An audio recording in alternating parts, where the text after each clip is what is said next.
Welcome back, everybody. It is the Working Brother back at you with another talk. Yet again, we've got Tim Kirby. Tim, how you doing? I'm still alive, and that's a good thing. I can say that much. I'm glad to be here, though. I haven't been on your program in a long time. It's good to be back. Yes, it's been a while, and it's been like maybe 2-3 months, maybe even longer, since you told me that your mom sent me her best wishes, and she told me to keep going and not to give up. And I've been meaning to have you on my mom and followed thank the her. channel rather avidly, and I believe for a while you were missing, and then you had a couple posts that seemed kind of sad, and she wanted me to tell you, like, dude, don't give up. No. All this I has was a busy. greater meaning to it. I was busy. I was busy with family stuff, and I had other real life obligations, as one could say. And so basically, I'm back and better than ever, as people may have noticed. Subscribers, that is. Also, for everybody who's I'm kind new, of a hypocrite, dude, because if you noticed, my political channel, Tim Kirby Russia Hardcore on Telegram, has been kind of slacking. As I've been doing more and more sort of other stuff, it gets harder and harder to do this kind of like political opinion stuff from my frickin' attic in the middle of nowhere, and the studio ain't getting better. So I'm gonna try to, by fall, I may have sort of a hook where I can have a nicer studio to exploit and maybe take the professionalism a bit higher here. But unfortunately, things are a little stagnant in the Tim Kirby Russia universe in terms of political stuff. So first world influencer. Germany a lot, which is nice. First world influencer problems. Yeah, I watched that RT interview that you did for RT Germany. That was good. I just wanted to take a moment and remind everybody who may be new here. This is a comedy show. Nothing we say here has anything to do with reality. Yes. So feel free to talk about anything you want, Tim. We've got a couple of topics, and we've got a bunch of memes. You being an American and Trump having almost been fallen down the stairs because of loud noises. How do you feel about what's going on stateside? Oh, it's interesting to say feel about how things are going on.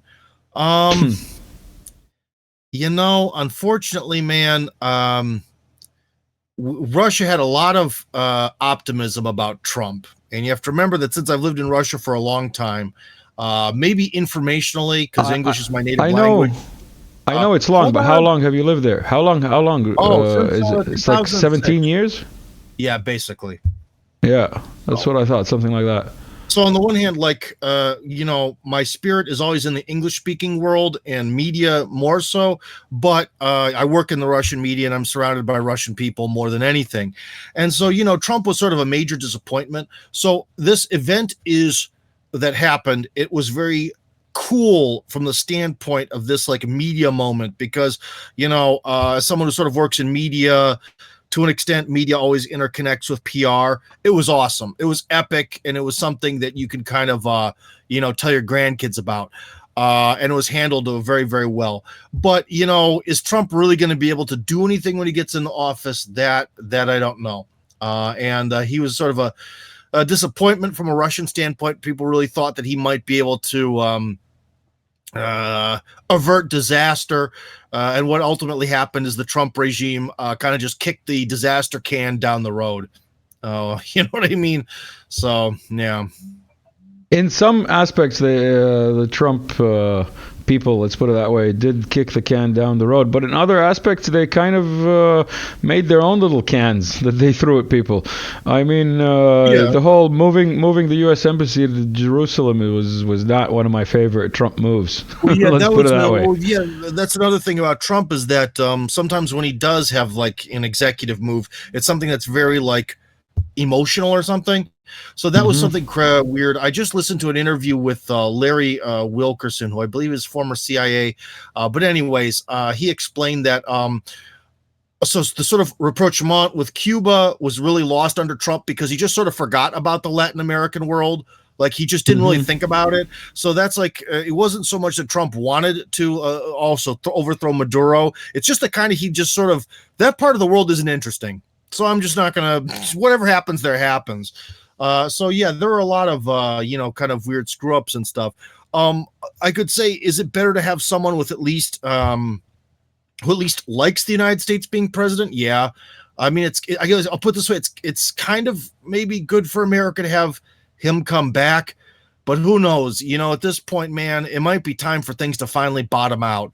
Because unfortunately, I've never wanted to fall into the trap of being in the accelerationist camp, but things might just have to get to that level where things bottom out so they can be rebuilt. And Trump is going to be the opposite of that. He's going to use his talents like he sort of did to sort of keep the system alive for at least another 4 years. Hopefully he could rejuvenate the system, but unfortunately, I just at this point don't think that's possible.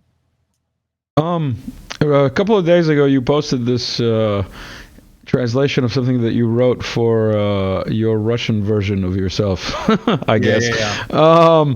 Do you want to take us through what it actually says here without, reading it? But like generally speaking, like, do you want to like give us a TLDR version of? Well, the thing is, because I'm a lot more. Let me just put it this way: I'm way more famous and influential in Russia than I am in any English-speaking country. Okay, so people are constantly badgering me for all these, quotes and do an interview with us, all this stuff. So I wrote something real quick for this one popular Telegram channel called Lomovka or Lamovka. I've never heard it said in speech, so I don't know how to say it properly. But anyways, my view was more about this PR side of this, that like essentially with this one image, with this one shot that went through his ear, Trump essentially won the election. If the elections are going to be super duper mega fair, then that's it. That's all the PR you need, is to rise from being shot and lift your fist and say fight, fight, fight. That's Wait, are you a conspiracy theorist? Are you a conspiracy theorist? Are you a conspiracy theorist? Not that conspiracy. No. If you think about Trump's character, he's someone who spent his entire adult life, which is a long adult life, in the media space and has done very well at it. Trump, when he was down there, a few people, like I mentioned, that some Protestant preacher said that when he was sort of the Secret Service agents were on him. I wrote in that little article that he had this, he was basically became born again, or maybe for the 7th time. I don't understand Protestantism; it's very weird. But anyways, he was born again, and that's when he rose and stuff. So that's whether that's truthful or not, who cares? Is he a Protestant? Good question. I think so. I think Trump himself doesn't know. He just knows that Christ is the right God. Okay, that's the right team. That's his team. But anyways, you see, it's simple. It's simple. So he rose up. And, and for so many people who are religious and being in a Protestant country, when you see your own candidate essentially be born again to rise up, and maybe that somehow God had some will for this to be, that's a big advertisement. That is a very positive advertisement. You know what I mean? And for the more, middle class people, because again, I wrote that how many billionaires have really shed blood for their ideals? If you think about it, not many. Bill Gates, I don't know, maybe when he was 20 years old, he was a different person, but I don't think he's ever had to take an ass whooping to get massive abortions done in India. That's one of his big philanthropic projects. Abort them, Indian. Abort them before they move to Canada. That's his strategy. Right? No comment. You said commercial, so I had to make a little break here and put this up on screen and remind everybody they can buy me a coffee, and thank everybody who has bought me a coffee and who is a patron. I just got to promote myself a bit, but yeah, regarding Trump and that stuff, what can I say? There's what's your theory on the how can I say conspiracy theories that are going around? He almost became Batman. Oh. he almost became the real life Batman. No. Oh, interesting. Right. Oh. Yeah. Right. Yes. In any case, that's pretty cold-blooded, but that is kind of funny. That's pretty good. How do you feel about the fact that there might have been 2 shooters, or the fact that this was a LIHOP or a MIHOP event? You know what a LIHOP and a MIHOP event are? No, that one I don't know. No. LIHOP is let it happen on purpose, and MIHOP is make it happen on purpose. As in, these are actual terms that the services agencies use. Watch some of the other chats that I had or talks that I had. Make it happen on purpose is ridiculous. Of having someone shoot real rounds at someone in order to make them seem like a hero. If someone were to do that, they would have to do it. Time out. No, time out. No, misunderstanding. Assuming that Trump was saved by God, and that he miraculously like lived, and was supposed to have been dead now. You know what I mean? Was the shooting a MIHOP or a LIHOP, or was it just like a random crazy guy that snuck up on the police? Well, Russians were taken over. Well, this may sound weird. I'll get to the answer. Russians were taken over by the communists long ago. And during the process of the Russian Revolution, which wasn't really conducted by Russians, 90,000 churches were destroyed, and there became this official state godlessness, this, that, and the other. But eventually, God gave Russia a second chance. And essentially, we've become the third Rome again. So we're now third Rome, version 3.2 or something, right? And perhaps as a more religious person, maybe God is giving America some kind of weird second chance too, of okay, I think you guys are starting to repent. Let's let this be. So who knows? Let's see how it unfolds, basically.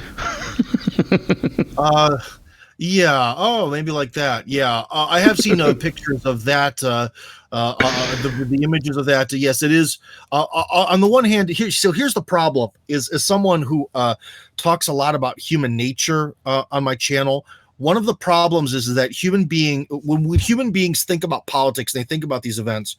The average person thinks that human beings are completely rational actors, that everything they do is part of some rational, thoughtful process. I'm sorry, I have to interrupt. What happened to your hand, man? Animal instincts and this, that, or the other. What happened to your hand? Are you building something? No, I have had some skin problems, and I had to get treatment for various different parts of my body today. Took me out, man. So that's why I'm also in a poopy mood. Everything hurts. I smell like shit, and they won't let me take a shower. So I have to wait till tomorrow morning to take a shower, and I smell horrible. Thankfully, there's no smell-o-vision. It's the middle of summer. Normally, I would just jump in the pool or take a shower to cool off. Nope, no cooling off today. Just frying in the heat. We were talking about it being extremely hot where you are. What does that mean for you? How hot? In my opinion, anything over 30 is I just want to die.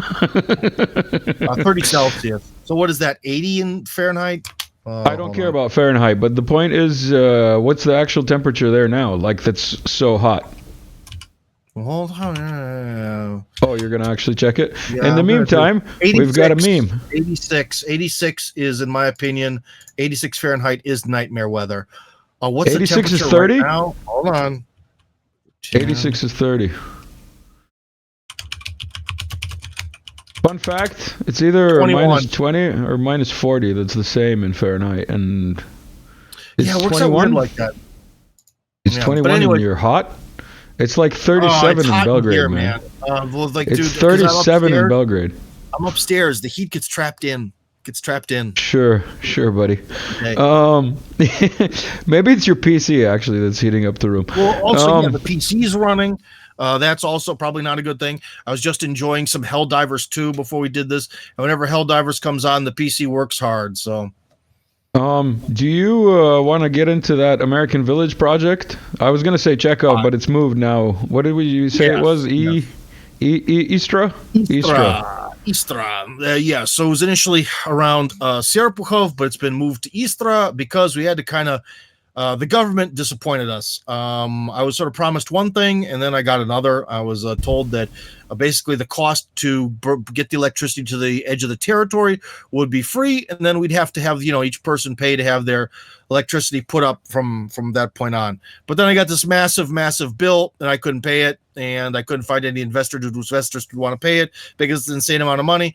So we went somewhere where there was just land to buy, and it already has the gas and electricity and sewers and all that stuff already set up. So it was a much more turnkey process. So that was some photos from last winter. Obviously, it doesn't look like that now. Now it is quite the opposite.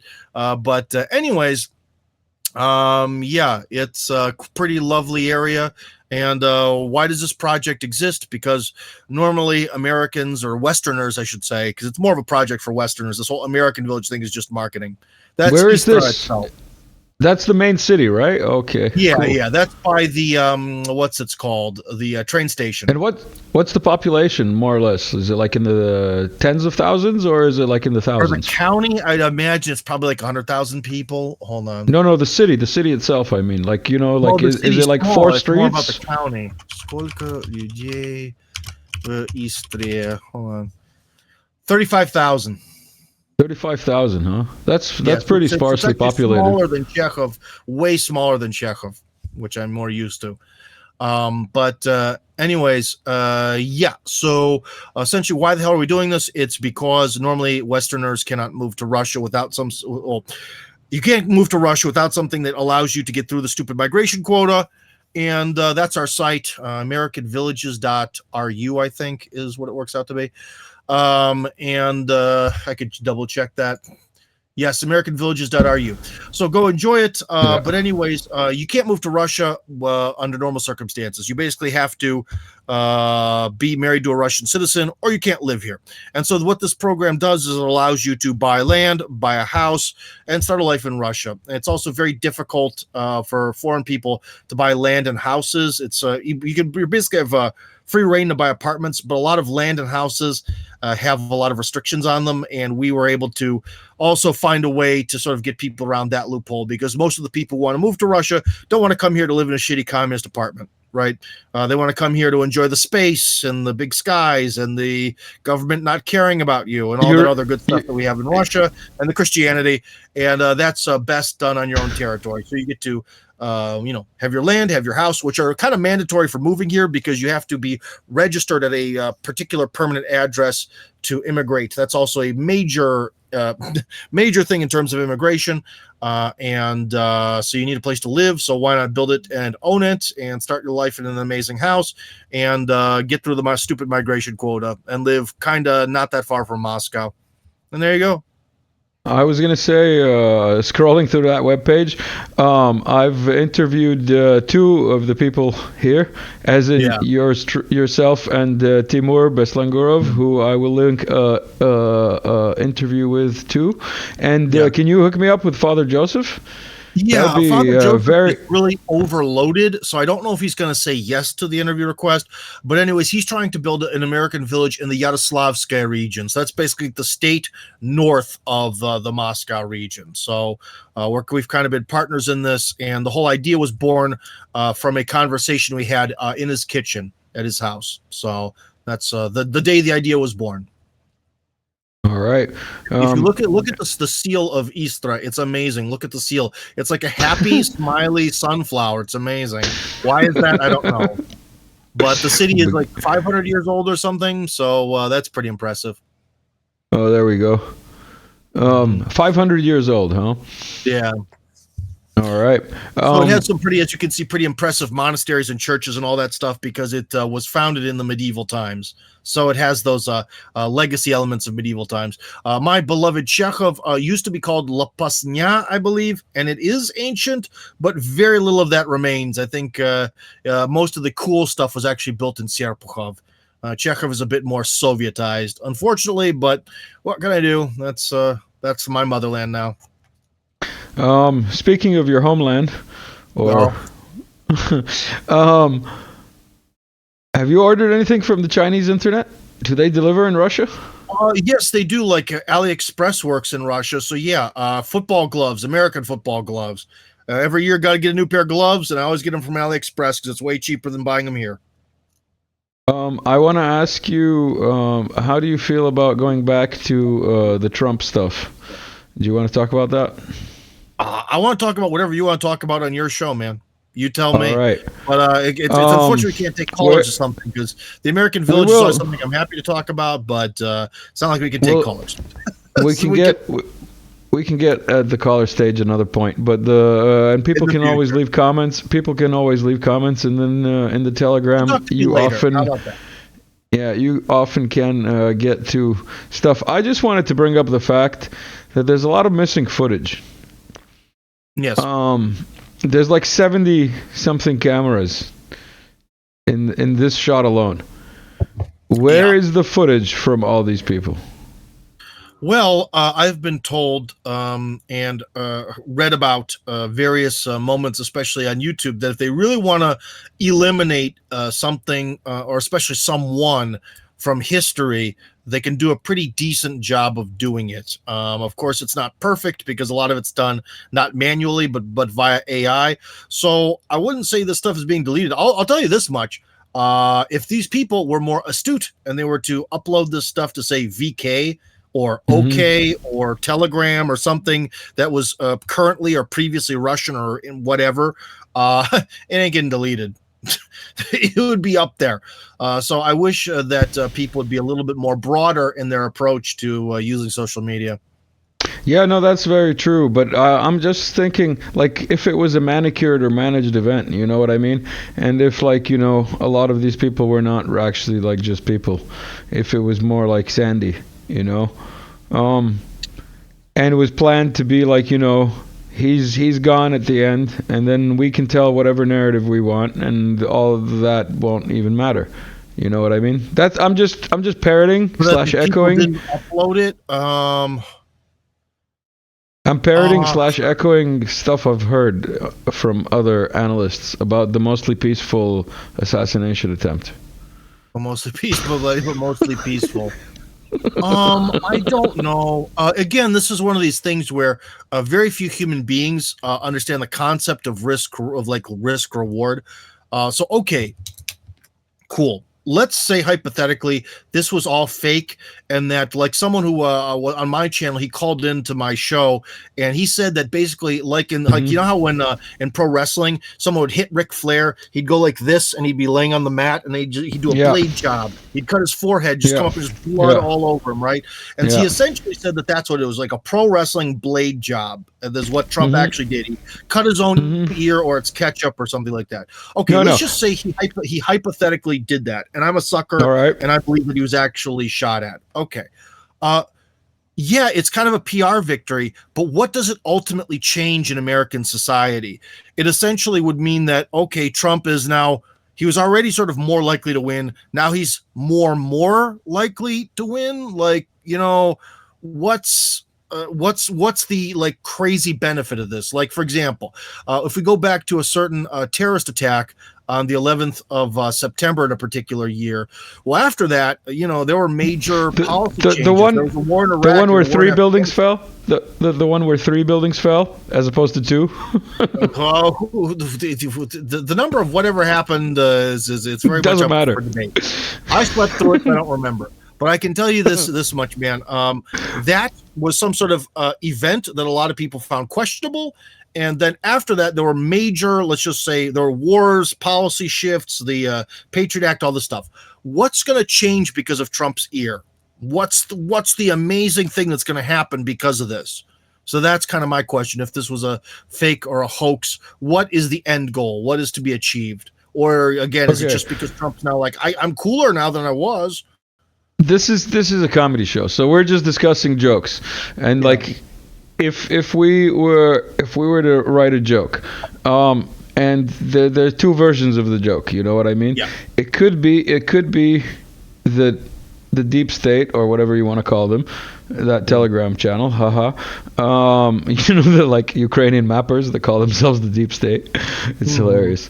Anyway. What if these Ukrainian mappers, wanted to kill Trump? All right, so they set up the whole thing with a patsy shooter, and this patsy shooter was taken out by the snipers. Except by God's stroke of miracle luck, Trump survived. So the narrative that they had planned and this controlled situation all falls apart because Trump survived. So they're doing damage control with what we're seeing happen now. The thing we were just talking about is, what if this was like a fake? This just wasn't real. What you just said would have been a situation where this was real. It was just real and unsuccessful. Well, that's no, but it was what I'm talking about. Yeah, but like it's fake in the sense that it's controlled as well. You know what I mean? In that sense, it's fake. The outcome was not to their liking. Let's put it that way. Oh, well, that's a very different issue. Now we're getting into a little bit of semantics here about like the words of fake and real. But well, yeah, if someone were planning to use some sort of sucker to take out Trump, there would of course be a media reaction to that, and the media reaction would of course be homogenous, as it almost always is, completely homogenous. Which it was. Someone. What? Trump fell. It was homogenous. Yeah. Or it would be something like someone within the media would go with, well, now because of Trump, see, it was because of his brashness. It was because of his inciting Americans to violence that we need someone like Mitt Romney, the human smiling flesh suit. Get the flesh suit up there, Mitt Romney for president, or someone like that. Someone who's just generic and systemic, and because that's a safe candidate. He's gonna instead of pulling America apart, he's gonna be the Republican candidate that brings America together. And it would be some shit like that. Is something that we could probably expect. They would try to turn this into some positive, that somehow Trump would be to blame. It was his own violent nature and hateful fascistic ways that led to his own death. I think that's probably the narrative they'd go with. That they had planned, basically, is my premise, and because of God's intervention, or whatever you want to call it, Trump got out, or like stayed alive, basically, and all the legal stuff that we're seeing in the background happening these days is, I have videos. I forgot. I also have videos. Oh boy. All right. Hold on. Let's see if I can play this and pause it. Oh, we have all kinds of videos. We're going to go into international news a bit. What do you think about the Houthis and the Houthi attack? The Houthis are an impressive force, man. Unbelievable. I don't know how these guys do it, but very few of them die in the process of this, and they have changed global trade. Unbelievable. If you want to talk about some people with balls, it's the Houthis. Man. They're technically the helpers of God, by the way. Wow. Like that's Ansar Allah. That's like apparently what it means. All right, then we've got Putin in Astana. Okay. How do you feel about the what are they called? The new Soviet Union? The former Soviet republics? No, what's the meeting now that he was at in Astana? That's the Shanghai Cooperation Organization, it says on the text there. There you go. Yeah, well, of course, Putin has a pretty big entourage, especially under these kind of events, so that's not surprising. And they're probably also doing the thing where there's like 3 or 4 limousines that all look the same, and he's only in one of them. And a man of similar height and features is sitting in the presidential seat of the other 3, or stuff like that. So, yeah. We've got a video here, and before we started recording, you told me that you don't like deep fakes, and you don't like pranks, and you don't like these kind of things. So I have to play this, because this is David Attenborough voicing over the female Barbie agent. After Secret Service Barbie, a highly trained member of the Secret Service, removes her weapon from its holster for the very first time in her career. She struggles to return her pea shooter as though it's her first day on the job. Fortuitously, her skills from a previous life as an amateur actress come into play, allowing her to convincingly mimic the swift draw of the weapon and scan the horizon for threats.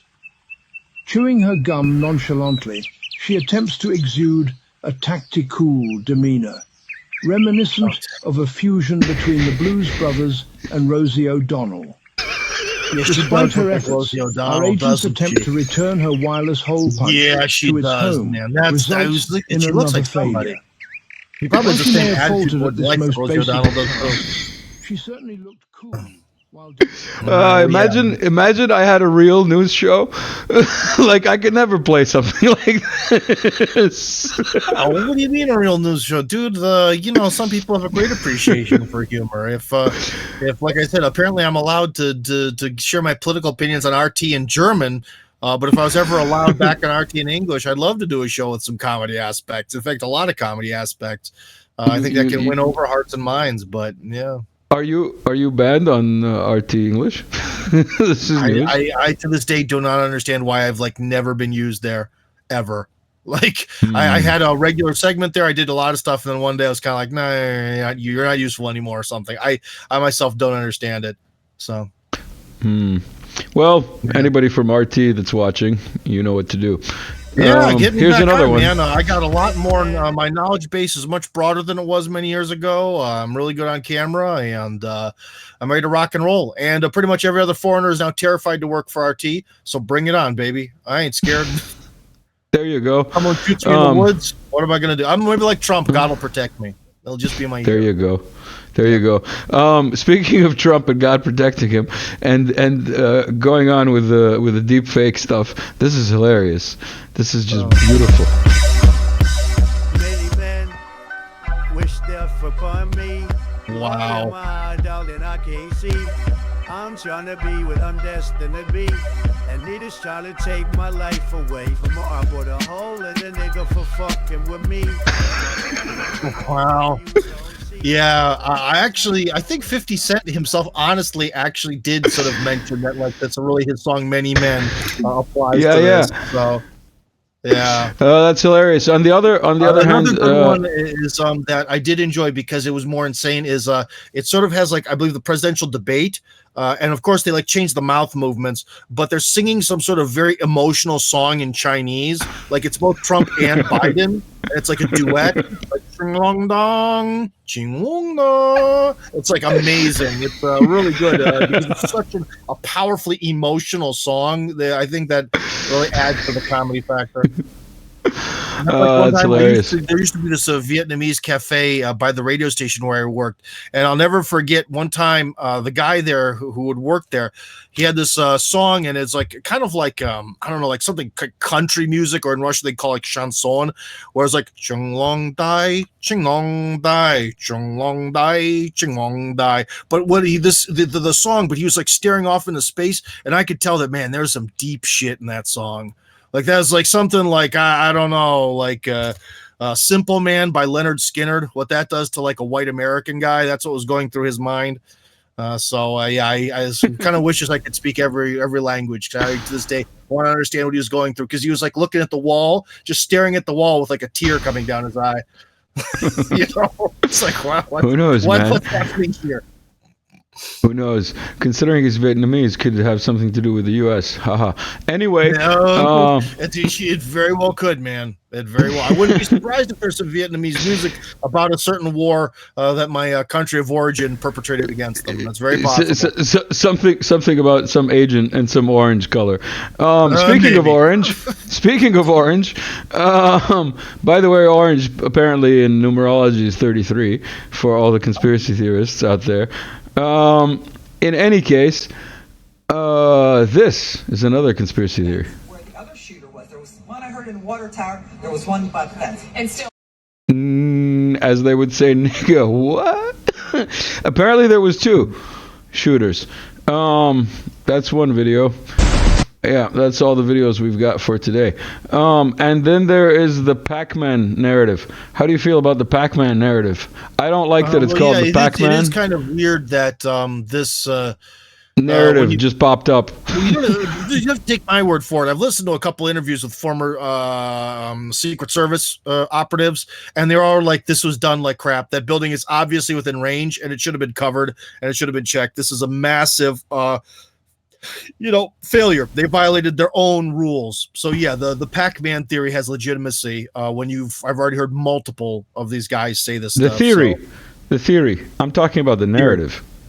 I'm talking about the narrative, as in like there's a graphic with the Pac-Man and like it's just too catchy, too like manicured, too prepared.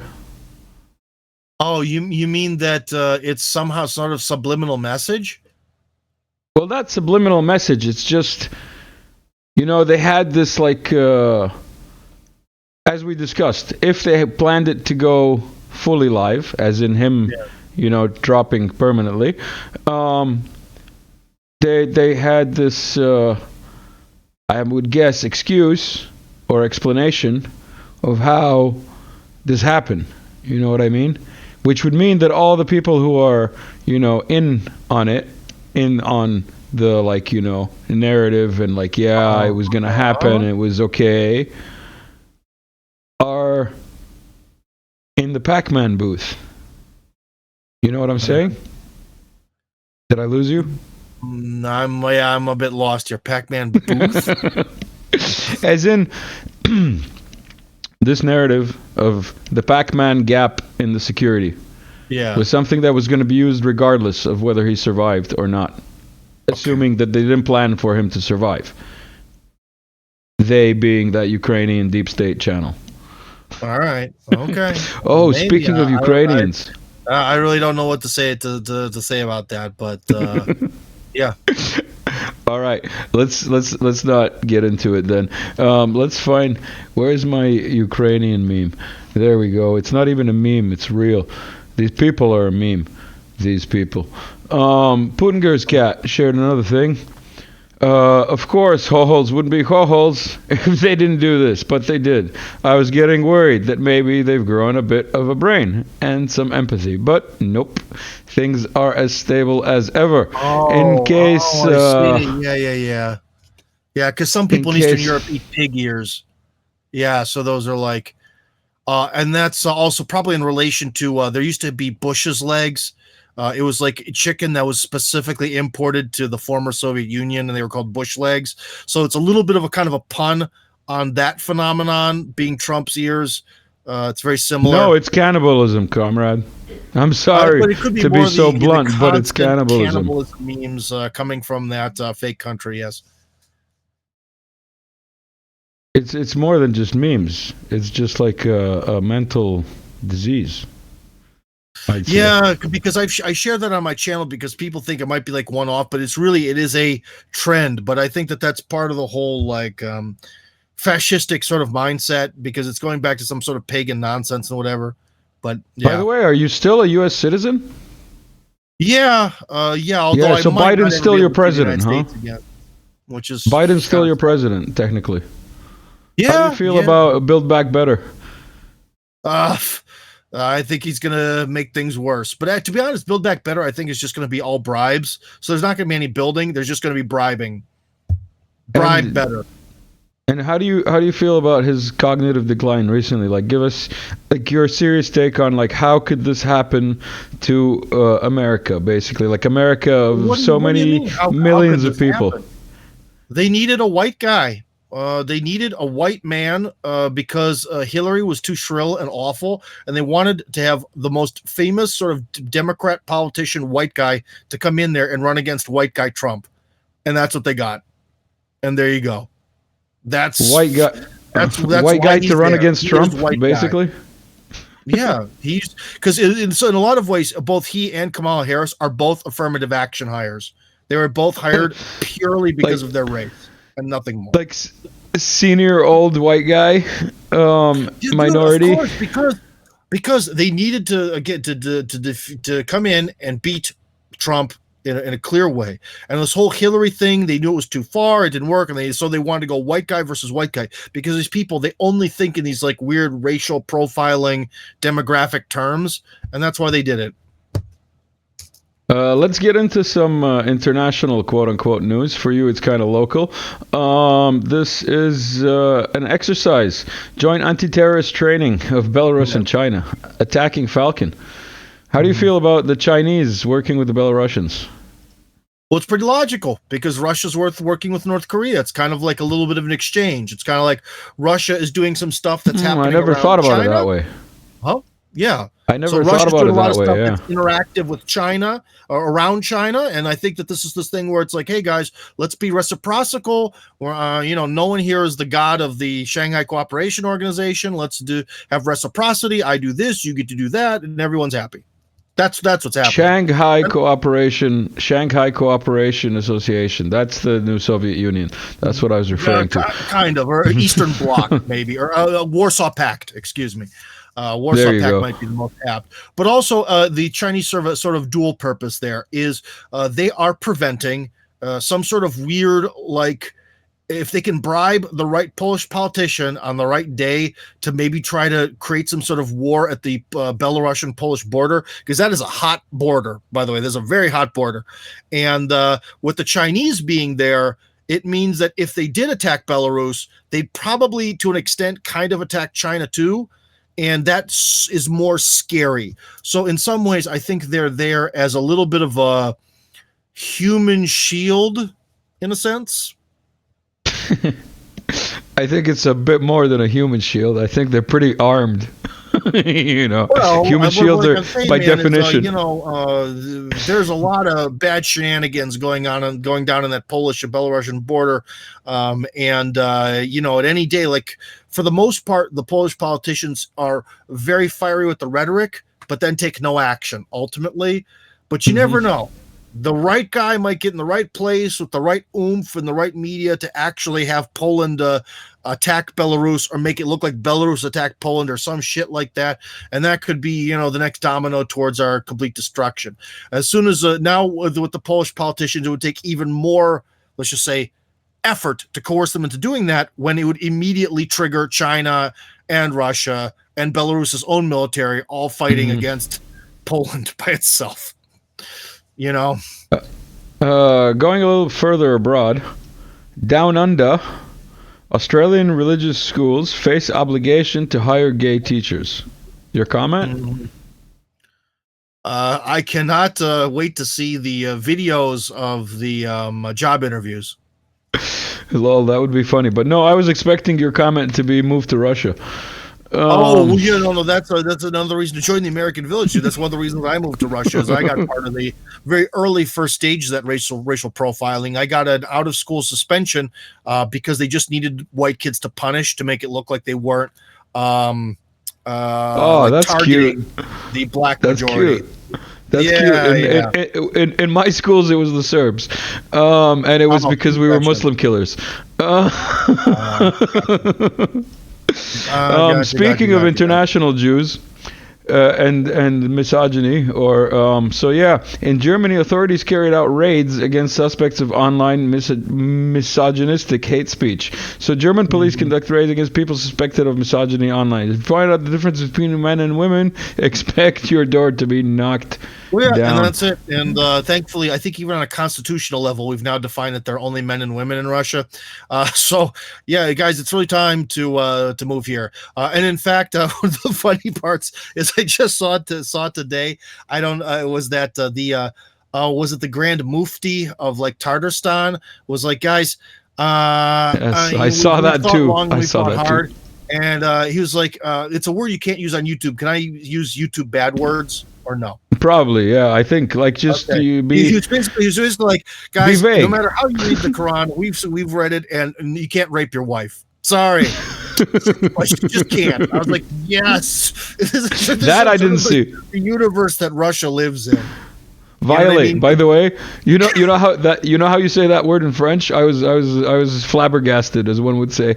That word in French is to violate. So like to violate is the same as the R word. It's hilarious. In Russian, it's hard to, because it actually just is the word for excessive use of force. But the thing is, that word also just means excessive use of force in general terms. So it's one of the most complicated things to sort of express as a foreign person, so I just kind of avoid the topic if I were you. I hope it doesn't come up in everyday conversation with guys. What can I say? It does in the news. But the thing is, they use it in the non-sexual and sexual like thing all the time in news headlines. And so for me, it's kind of funny because I look at the language not as a native speaker. It'll just be like, the Israelis are using excessive force in Gaza. I'm like, wow, what kind? Both actually in the prisons. Yeah, to be honest, sadly, probably. In no, not probably. Like there's a video of a lawyer giving witness accounts of like them being what did you say, excessive force to death, basically, in prisons in occupied Palestine. So, did you know? I mentioned this with with George in another talk, one of our regular guests here at Working Brother Talks. Did you know that Stevie Wonder might not be blind? There's a conspiracy about that. Have you guys ever seen this clip? We're gonna mute it. Just. Okay. I mentioned it, but I forgot to play it when I was recording with George because we were doing much more serious topics. So, on this comedy show, this is a comedy show. So watch Stevie Wonder here. Whoop, and he catches the mic. How does a blind guy catch the mic? We're going. And it's falling, and he goes to catch the mic with his hand, and he catches the mic. He's kind of more sort of leaning over. He does a sort of lean thing. Yeah, but he catches it here with his hand. He catches it here with his hand. Watch it. Watch. This is the mic. All I Watch can this say stand. is that if there are any ninjas out there listening, you have to try to throw a shuriken at Stevie Wonder and see how he reacts.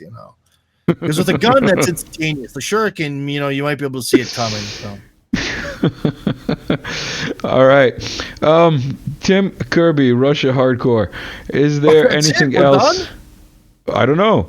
Is there any? This is more or less what I've had. You said there was a lot of memes. We covered all of them. We were blitzing through here. That's good. I wasn't expecting to discuss Stevie Wonder tonight, so that's kind of nice. That's impressive. I was saving the best for last, but no, seriously speaking though, is there any topic that we haven't touched upon that you might want to discuss, or anything that you want to go into deeper? I don't know, but I can tell you one thing that maybe we should do again if we're going to talk about Trump and the elections and all that. Is I think that something is going. The Russian authorities are planning to do. I would say maybe even Washington is planning to do something. Regardless, something's going to happen after the elections in terms of the Ukraine war.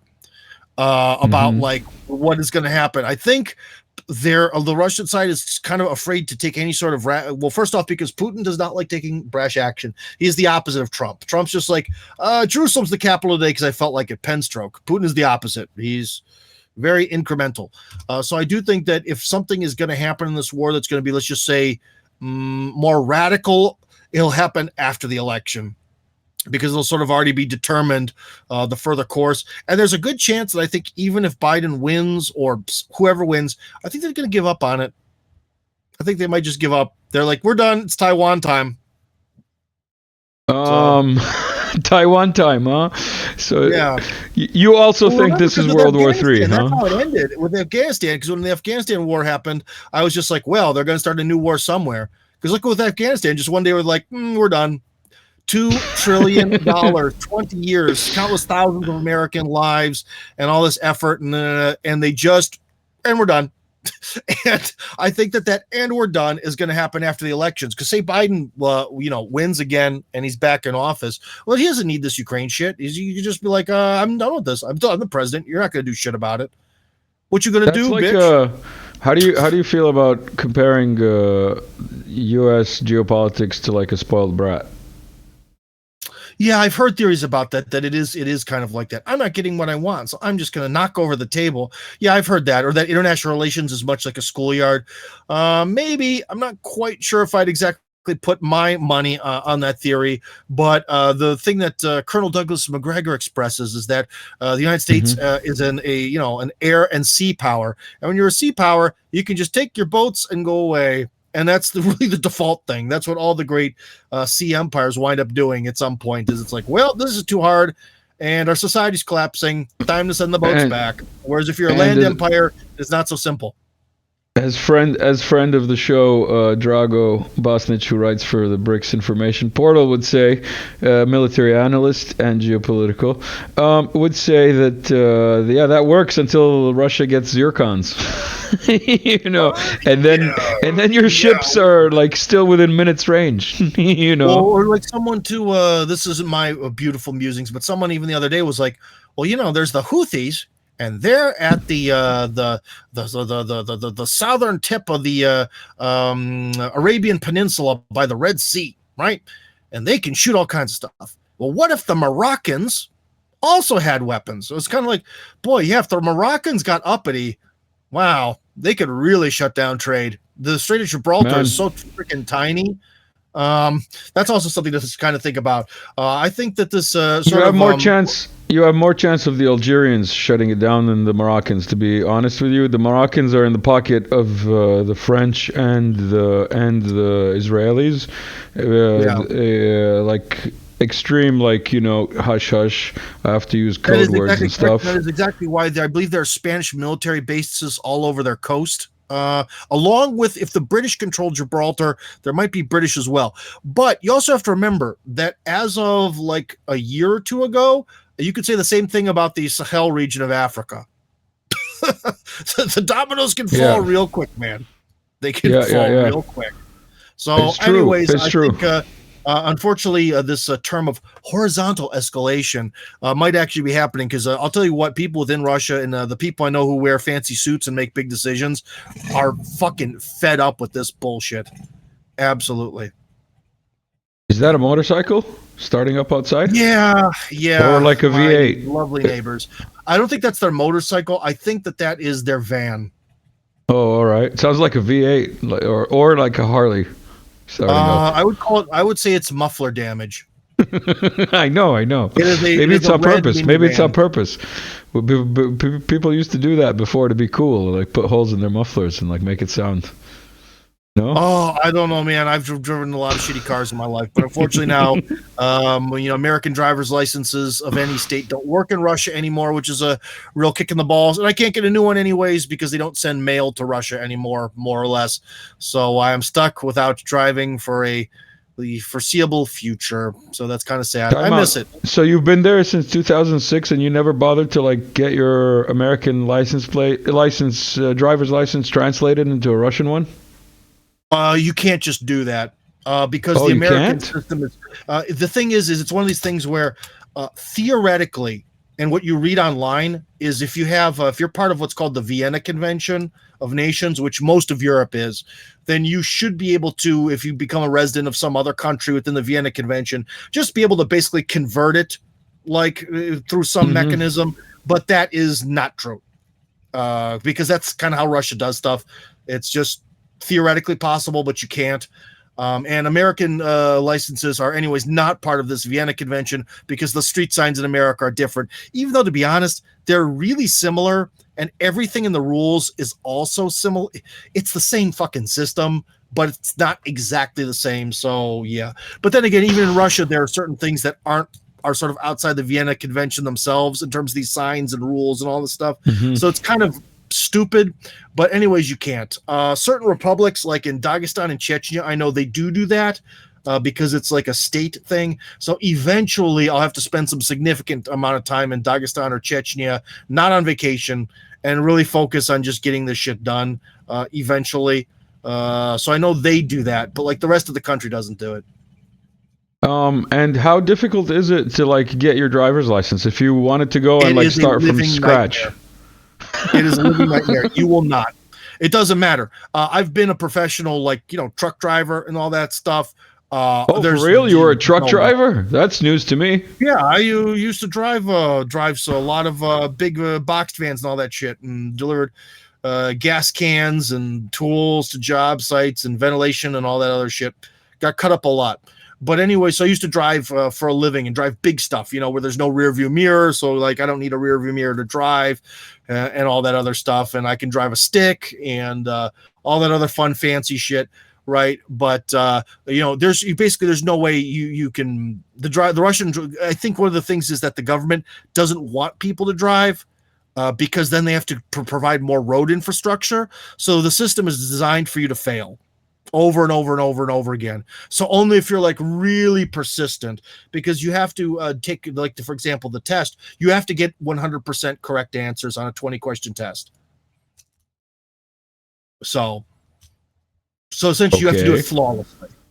Every phase of the whole process, you have to do flawlessly, and they just do that simply so you won't pass.